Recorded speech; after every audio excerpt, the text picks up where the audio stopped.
Okay, guys, I'm gonna go into great detail this morning. Not sure why the camera is so fuzzy, but we'll deal with it.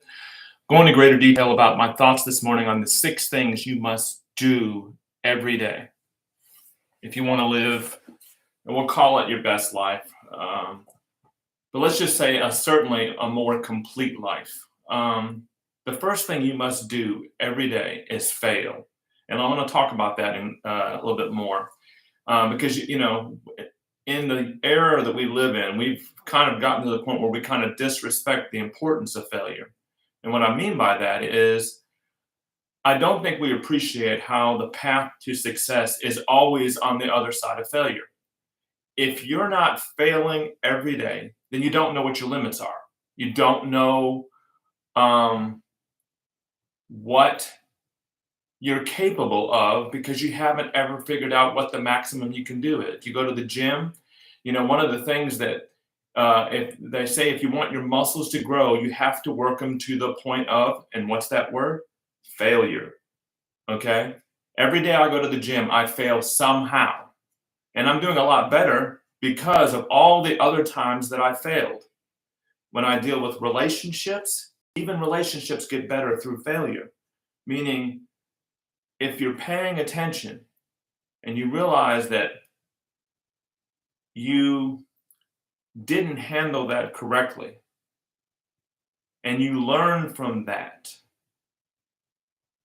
and you do it differently the next time, your relationships will get stronger. You can't be afraid of messing up.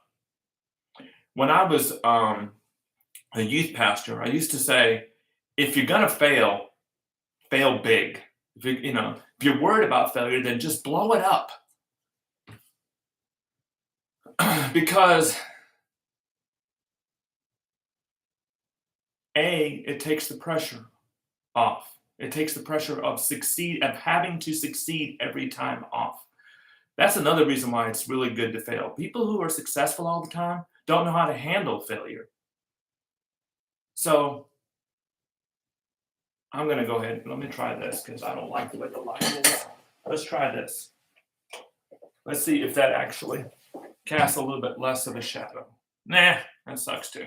Anyway, see? Even in this video, I'm demonstrating the value of failure. Don't be afraid of it. Don't let it be a reflection of who you are either. So many times we are trapped by our perceived previous failures. And so they don't define you. They grow you if you let them. If you let them define you, then yes, it gets pretty miserable to be failing. But if you let them grow you, then you don't have to be so afraid of it. The second thing you must do every day is pray. Now, I know that I'm talking to a varied audience. Some of you believe in Jesus. Some of you believe in a higher power. Some of you don't believe in any of it. And for those of you that don't believe in any of it, I just want to say I'm truly sorry, because I feel like that we don't do a very good job as Christians helping you understand that there is somebody in control of all this, and that in spite of the fact that bad things happen, somebody does care about you. Somebody fearfully and wonderfully created you. And the beginning of understanding in this topic is not necessarily talking to Christians, because no matter what, most of the time, if you are trying to base your faith on what Christians say and do, you're probably going to be disappointed. So let me give you a different tool. Go to the Bible, that book. Read the book of John. Read it prayerfully. Lord, please show me who you are. The reason why I like to tell people who having trouble with the whole there's a God thing is John, to me, does a better job than anybody of just framing how big God is by his inability to describe how big God is. And you should, when you read his book, the book of John, is the fourth book in the New Testament. When you read his book, you'll constantly get this impression like where you can hear him agonizing over the inadequacy of his words. You're going to see somebody that's actually a fairly humble being. He's not like, oh, I know Jesus and therefore I'm something. He's just flawed like you and me. And if you read that and you pray about that, like, God, show me who you are, and you base your faith on the God that's in the Bible, not that's in the news or that's in other people's lives that you watch, and you surrender to that concept, your prayer life is going to increase. I'll have other videos about that in the future, but for now, as hard as it is, pray every day. Number 3, you've got to breathe. You've got to breathe every day. And God does take care of this for the most part. But you got to breathe with intentionality. You got to breathe with the appreciation that there's a reason why you're here. It's not accidental. Where you are, what's going on in your life, none of this caught God by surprise. It's okay that where you are may or may not suck right now. You've got to breathe. You've got to embrace the moment, even if it's unpleasant. Because God said in the Bible, he said that whatever season you're in, it's temporary. If it's a good season, it's temporary. If it's a bad season, it's temporary. Whatever the season is, he said that it would come to an expected end because he knows what the end is. But regardless, I'm not trying to trip you up on that, but you've got to breathe, and you got to breathe with intentionality. You're here. You're worth it. You mean something to other people, no matter how much you're struggling with, how much you mean to yourself.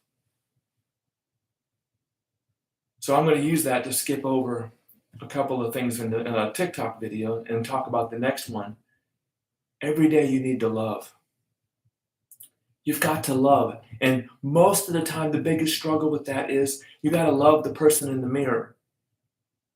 Now, some of us have no problem with loving the person in the mirror on one level because we think that we're all that. But I'm not talking about that I'm full of myself kind of love. I'm talking about the fact that you know that you have intrinsic worth. And many of you out there are praying for someone to love. But I have to tell you that when people are on the outside looking in, what they're looking for someone who loves themselves first and then has enough left over to love someone else. But they don't want to love somebody that doesn't love them because they know that that's going to be a purely negative relationship. So if you're having trouble loving yourself, work on that.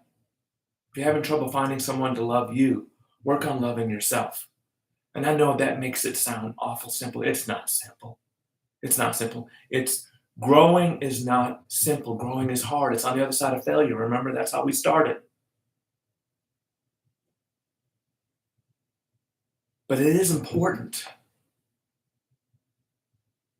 So the people in your lives, you better let them know every day that you love them. You can always tell them that you love them till you can't. Remember that song?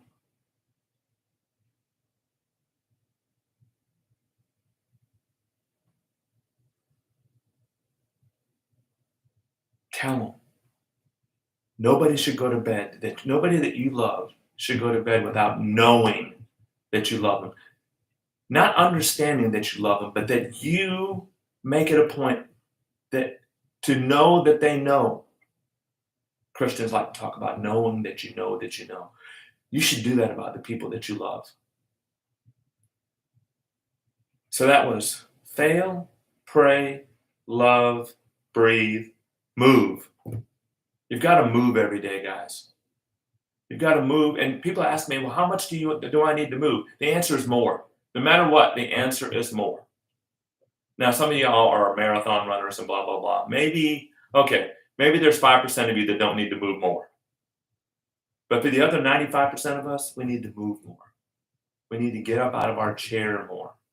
We need to resist our circumstances more. We either need to walk, we need to run, we need to lift, we need to be active, we need to jump, we need to show affection, we need to receive affection, we need to move more. And I said it in the video, but it really, the one thing that's different about people above the ground than below the ground? People above the ground move. So if you want to stay above the ground, you're going to have to move, and you're going to have to move a lot more than you're moving. Again, if you're that 5%, bless God, the rest of us are just kind of going, oh, wow, oh, wow. Number 6, and probably, believe it or not, the most important, is you got to laugh. Every day you got to laugh.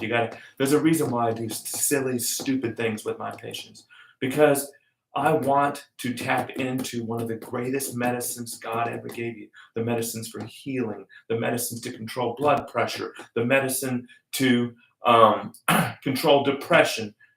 You've got to laugh, and it's got to be that genuine kind of, not that sarcastic laugh, the I'm so sick of this poop kind of laugh, but the one that says, you know what, I'm here. This is now. This is me. And I'm pretty good. I'm worth it. And that's funny. We need to be a little bit less offended and a lot easier to amuse.